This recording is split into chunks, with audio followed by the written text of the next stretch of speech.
여러분, 혹시 오늘 물 한 잔 드셨나요? 그럼 그 물 대체 어디서 온 걸까요? 그냥 정수기? 아니면 강? 더 멀리 가봐야 합니다. 오늘 우리가 할 이야기는 바로 그 질문의 답을 찾아서 무려 46억 년 전으로 거슬러 올라가는 정말 거대한 우주 탐정 이야기입니다. 네, 바로 이 질문이 오늘 우리가 함께 풀어볼 미스터리의 핵심이죠. 그리고 그 답은 생각보다 훨씬 더 극적이고 거대해요. 우리가 정말 아무 생각 없이 매일 마시는 이 평범한 물 있잖아요. 이 물 분자 하나하나가 사실은 태양계 전체를 무대로 한 어마어마한 여행의 결과물이라면 믿으시겠어요? 맞아요. 우리가 아는 이 푸른 행성, 지구는 처음부터 이런 모습이 아니었어요.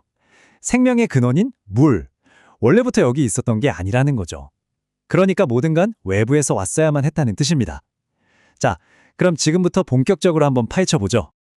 자, 모든 탐정 이야기는 사건 현장에서 시작하죠.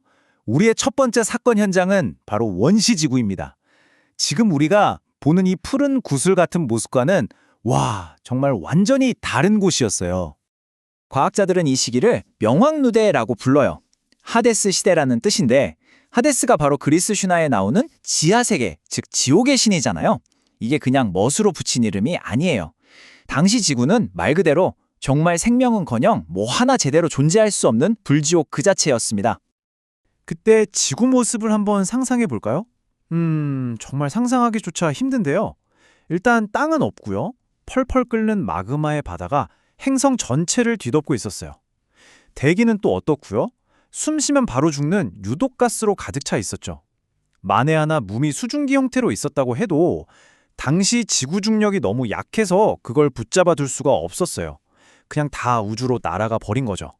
그러니까 결론은 지구는 스스로 물을 가질 능력이 아예 없었다, 이겁니다. 그런데 여기에 결정타를 날리는 사건이 하나 터집니다. 바로 그 유명한 거대 충돌 가설이에요. 테아라는 화성만한 형성이 그냥 지구랑 꽝 하고 부딪힌 거죠. 이 충격으로 튕겨나간 파편들이 뭉쳐서 지금의 달이 됐고요. 지구는 어떻게 됐을까요? 또다시 처음부터 끝까지 녹아내린 불타는 마그마 덩어리가 됐습니다. 혹시라도 남아있었을지 모를 아주 약간의 물에게는 이건 뭐 완전한 서형 선거였죠. 지구의 물은 이 사건으로 완전히 제로, 리셋 상태가 된 겁니다. 자, 이제 사건 현장은 확실해졌습니다. 물 한 방울 없는 텅 빈 행성. 그럼 도대체 이 텅 빈 지구에 누가 또 어떻게 이 거대한 바다를 배달한 걸까요? 이제부터 과학수사팀이 용의선상에 올린 유력한 용의자들을 만나보겠습니다. 가장 유력한 용의자는 바로 이 둘입니다. 혜성과 소행성. 혜성은 저 멀리 태양계 외곽에서 날아온 차가운 얼음 덩어리고요. 소행성은 비교적 안쪽에서 온 단단한 돌덩어리죠. 겉보기엔 완전 달라 보이잖아요. 근데 이 둘 다 지구에 물을 가져왔을 거라는 확실한 증거를 가지고 있습니다. 먼저 첫 번째 용의자, 혜성부터 볼까요? 여기서 진짜 재밌는 게 뭐냐면 로제타 탐사선이 알아낸 사실이에요.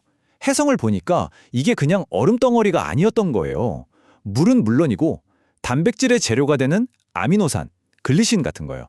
심지어 DNA의 핵심 성분인 인까지 들어있었어요. 이건 뭘 의미할까요? 혜성이 그냥 물만 배달한 게 아니라 아예 생명의 씨앗 자체를 배달했을 수도 있다는 아주 강력한 증거가 되는 거죠. 자, 다음 용의자는 소행성입니다. 모든 소행성이 다 그런 건 아니고요. 특히 탄소질 콘드라이트라는 종류에 주목해야 해요. 얘네들은 돌멩이 안에 물 분자를 품고 있는 그런 특별한 구조를 가졌거든요. 근데 이게 그냥 추측이 아니라 최근에 일본의 하야부사 2 탐사선이 소행성 류구에서 흙을 직접 가져왔잖아요. 그걸 분석해봤더니 진짜로 그 안에서 과거의 액체 상태의 물이 흘렀던 흔적이 나온 거예요. 말 그대로 물을 머금은 돌이라는 게 증명된 셈이죠. 좋아요. 용의자들은 이제 특정됐습니다. 그런데 말이죠. 저 멀리 있던 혜성이나 소행성이 대체 어떻게 이 지구까지 날아올 수 있었을까요? 여기에는 태양계 전체를 한번 뒤집어 엎는 정말 거대한 사건이 있었습니다. 그 거대한 사건의 증거는 의외로 아주 가까운 곳에 남아 있습니다. 바로 밤하늘의 달이에요. 달 표면을 보면 운석 구덩이가 엄청 많잖아요. 지구는 대기나 지각 활동 때문에 이런 흔적이 지워지지만 달은 그런 게 없으니까 수십억 년 전의 상처가 그대로 남아있는 거죠. 마치 40억 년 동안 아무도 건드리지 않은 범죄 현장 같아요. 실제로 아폴로 우주인들이 가져온 달의 암석을 분석했더니 약 41억 년에서 38억 년 전, 이 짧은 기간 동안에 운석이 정말 비 오듯이 쏟아졌다는 게 밝혀졌습니다. 아니, 근데 왜 갑자기 이렇게 운석들이 미친 듯이 쏟아진 걸까요? 과학자들은 이걸 니스 모델이라는 시나리오로 설명합니다. 이게 뭐냐면요. 초기 태양계에서는 목성이나 토성 같은 거대 행성들이 지금보다 안정적인 궤도를 돌고 있었어요. 그런데 얘네들 궤도가 조금씩 바뀌다가 어느 순간 목성이 2바퀴 돌 때 토성이 딱 1바퀴 도는 이런 궤도 공명 상태가 된 거예요. 이게 마치 그네를 타이밍 맞춰서 밀어주는 것처럼 중력 효과를 엄청나게 키웠고 결국 태양계 전체가 불안정해지면서 저 바깥에 있던 혜성이나 소행성들이 막 당구공처럼 사방으로 튕겨나간 거죠. 그리고 그중 일부가 바로 지구로 돌진한 겁니다. 자, 그럼 이제 용의자도 있고 어떻게 범행이 이루어졌는지 그 방법도 알았어요. 그럼 남은 건 뭘까요? 바로 결정적 증거, 스모킹건을 찾는 거죠.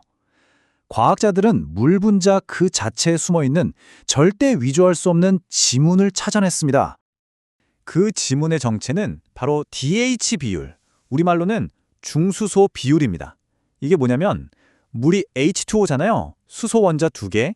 근데 이 수소한테는 약간 더 무거운 쌍둥이가 있어요. 바로 중수소라고 불리는 녀석이죠.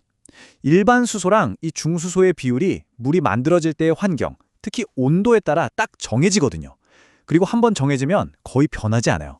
그러니까 이건 물의 출신을 알려주는 완벽한 신분증, 아니 지문인 셈이죠. 그래서 과학자들이 한 일이 뭐냐? 지구 바닷물의 지문을 채취해서 용의자들, 그러니까 소행성과 혜성에서 온 물의 지문과 대조해 본 겁니다. 자, 그 결과 한번 보시죠. 와, 정말 놀랍게도 탄소질 소행성에서 온 물의 지문이 지구 바다의 지문과 거의 똑같이 나온 거예요. 이게 바로 스모킹건이죠. 범인이 너구나 한 거죠. 반면에 그때까지만 해도 혜성의 지문은 지구랑은 너무 달라서 용의선상에서 멀어지는 분위기였습니다. 하지만 이 탐정 이야기는 여기서 끝나지 않습니다. 바로 올해 2024년에 정말 극적인 반전이 있었어요. 과학자들이 로제타 탐사선이 보낸 데이터를 처음부터 끝까지 다시 분석해봤더니 어라? 초기에 측정한 것이 좀 잘못됐을 수 있다는 걸 발견한 거예요. 혜성의 진짜 지문을 다시 찍어보니까 이게 지구의 물과 상당히 비슷하다는 연구 결과가 나왔습니다. 와, 이로써 혜성은 단독 범인은 아닐지 몰라도 아주 유력한 공범으로 사건에 화려하게 복귀하게 됩니다. 그러니까 이 사건의 핵심은 뭐냐? 범인이 한 명이 아니었다는 거예요. 이제 지금까지 나온 모든 증거들을 종합해서 최종 판결을 내릴 시간입니다. 최근 연구들을 보면요. 우리가 생각지도 못했던 새로운 공범들이 속속 등장하고 있어요. 첫 번째는 알고 보니 지구 그 자체였습니다. 지구를 처음 만들었던 암석 안에 생각보다 물의 재료인 수소가 꽤 많이 들어있었다는 거죠. 자체 생산도 어느 정도 했다는 거예요. 그리고 진짜 놀라운 두 번째 공범은 바로 태양입니다. 태양에서 불어오는 태양풍이 우주먼지랑 부딪히면서 거기서 물 분자를 직접 만들어낼 수 있다는 사실이 밝혀졌거든요. 정말 신기하죠? 그래서 최종 결론은 이겁니다. 지구의 물은 어느 한 곳에서 배달된 게 아니라 여러 재료가 복합적으로 섞여서 만들어진 거라는 거죠. 이 차트를 보시면 딱 이해가 되실 거예요. 소행성이 가장 큰 비중을 차지하는 메인 재료이고요. 지구를 만들었던 원시 암석이 그 기반을 받쳐주고 여기에 혜성과 태양풍이 약간의 특별한 맛을 더한 그런 느낌인 거죠. 네, 이것이 바로 이 길고 긴 수사의 최종 판결입니다. 지구의 물은 단일 범죄의 결과가 아니라 다양한 재료가 수십억 년에 걸쳐 완벽하게 섞인 하나의 거대한 우주적 칵테일이다. 이렇게 말할 수 있겠네요. 생각해보면 지구의 물이 어디서 왔는지 추적하는 이 과정은 결국 우리는 어디서 왔는지라는 질문과 똑같아요. 그래서 이 연구가 우주생물학이라는 학문의 가장 기본이 되는 겁니다. 물이 있어야 생명이 있을 가능성이 높으니까 외계 생명체를 찾는 과학자들의 가장 중요한 임무는 늘 똑같습니다.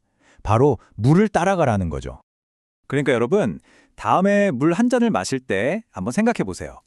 지금 내가 마시는 이 물 한 모금이 사실은 저 거대한 행성들의 춤이 만들어낸 혼돈 속에서 수억 년 동안 이어진 폭격을 견디고 암석과 얼음 속에 갇혀서 40억 년이라는 상상도 못할 시간을 여행해온 결과물이라는 걸요. 우리는 그냥 지구에 사는 게 아니라 말 그대로 태양계의 역사를 마시면서 살아가고 있는 겁니다.